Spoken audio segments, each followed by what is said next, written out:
Hey everyone, it's Sheena from Crafty Mama Studios, here with another 3D Shadowbox tutorial. I decided to do a Just Married design that you can personalize. Towards the end of this video, I'll give you instructions on how to personalize that last layer with your own information.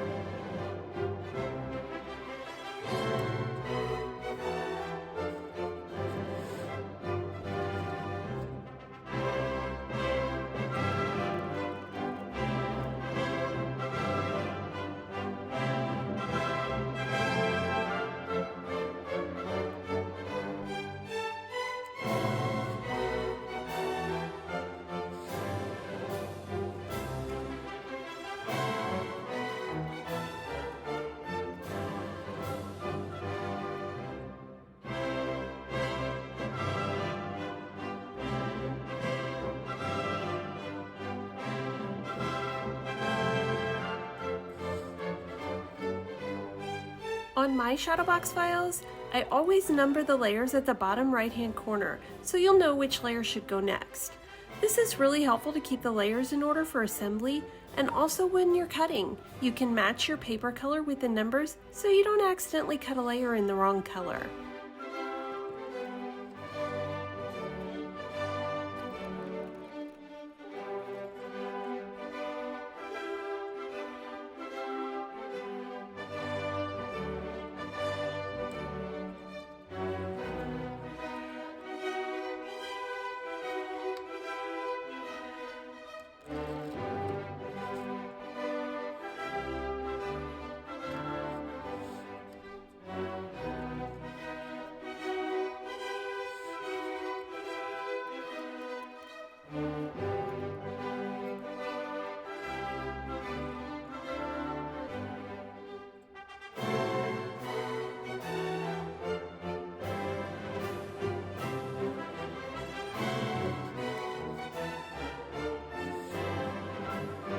I use very little foam tape when I'm assembling my designs. Because I'm not selling my finished projects, I try to waste as little as possible, so I just put on enough to hold it all together. For selling purposes, you'll want to scatter the tape all around the project wherever it gives you a bit of support. Other than the edges, you don't even need to peel the backing off typically. However, on larger pieces that are just floating upward and aren't attached at the top, it can be helpful to pull the backing off after you've got the layer down to help support it.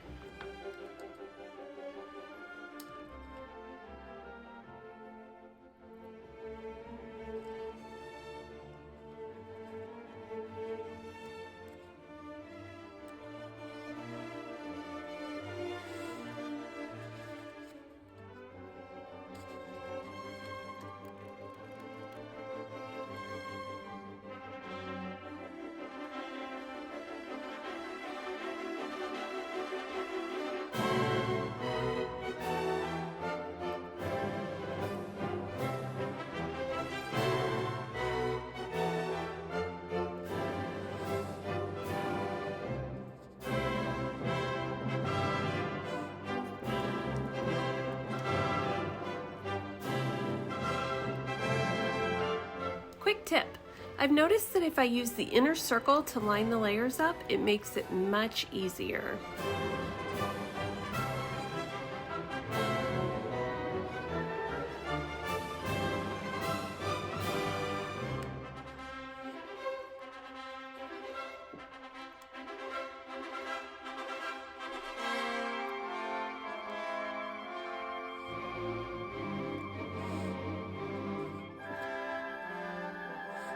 I went with all foam tape on this one, but it is 16 layers.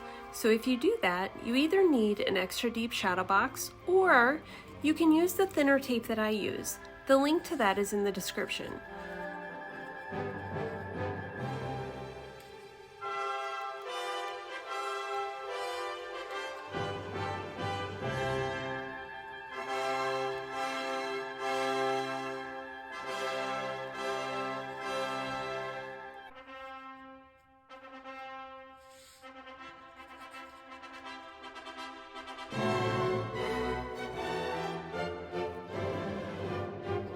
I use both a Cricut and a silhouette while cutting, so I'm familiar with both and can answer questions as they arise. For the silhouette, I use a custom setting of blade depth 5, force 20, passes 2, and speed 2, and that seems to get most all the pieces cut all the way through. For the Cricut, I use the intricate cardstock setting, and it works out great.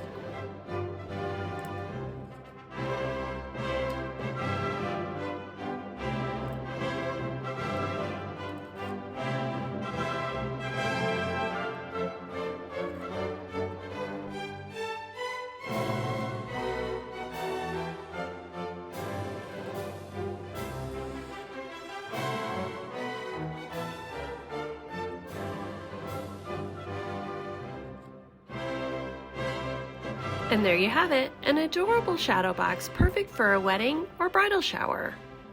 Do you have an idea for a shadow box you'd like to see created? Leave me a comment and I'll see about adding it to my growing collection.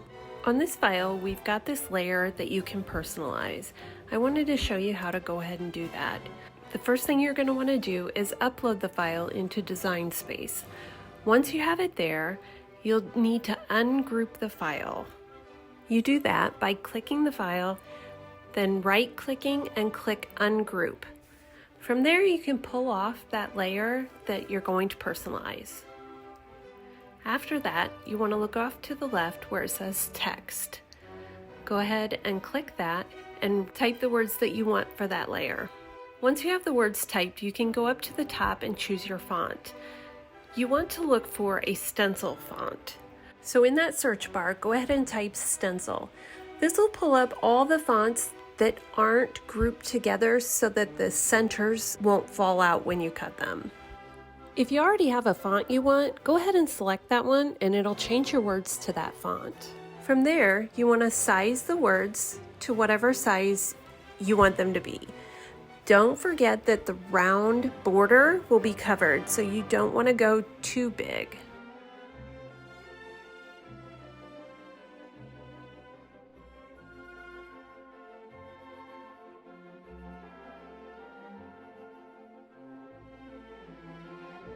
I'm also adding in the date, just to give it an extra personal touch.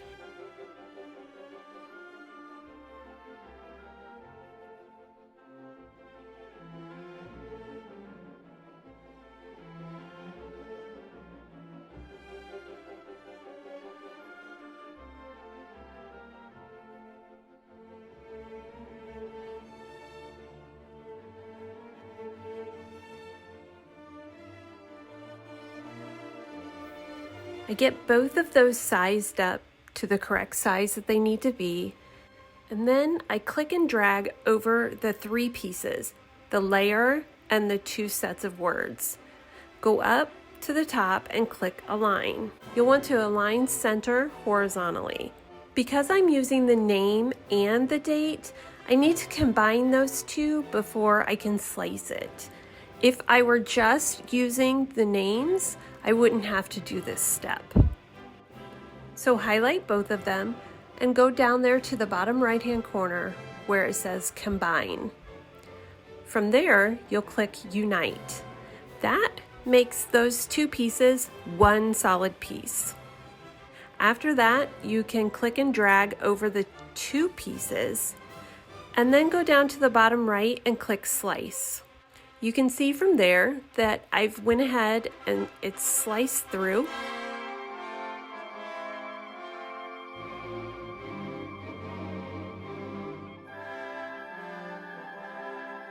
If you don't have a font in your system that you'd like to use, there's a couple options that you can go to.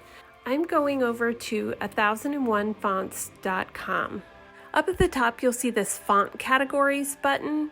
Click there. Then you'll see Modern and go down to the stenciled fonts. Those will be the fonts that you're looking for. If you find one there that you like, you can click that green download button on the side and it'll download for you. There's another website that you can look at for fonts. It's called dafont.com. At the top, under Fancy, you'll see Stencil, Army. And those will be the fonts that you're looking for that aren't one piece, so the middles will stay attached.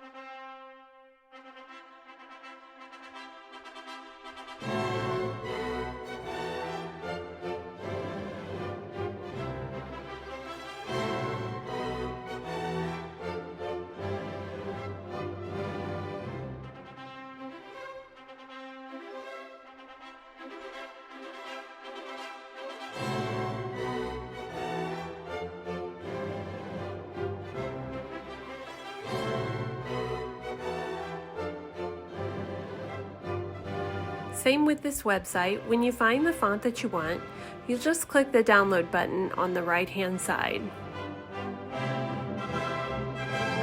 And there's the font. It's zipped, so I need to double click it if I'm on a Mac, or in Windows, you right click and hit unzip to get access to the font.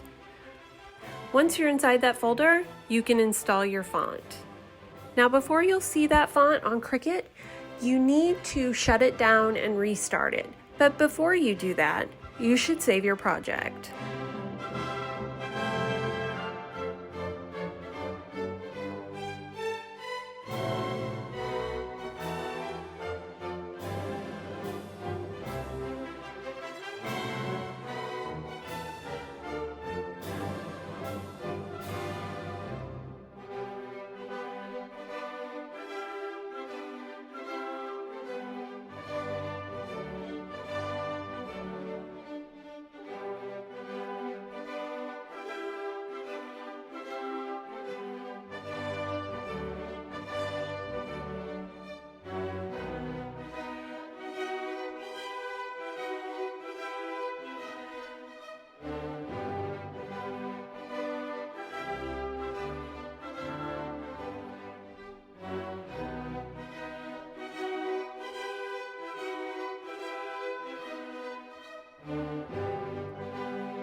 Now that you've got your project saved, go ahead and close Cricut and open it again, and then you'll be able to find your font. When Cricut opens, you'll want to go up to My Stuff up at the top right. From there, choose the file that you've just saved.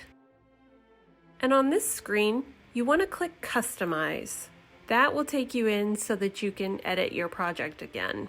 Once you're in, you'll be able to go to that text box again and type in the name of your font, and it'll be located in the box under the System tab. From there, you'll go through the steps that I've already shown on how to slice it through the layer. And that's how you'll customize the Just Married file.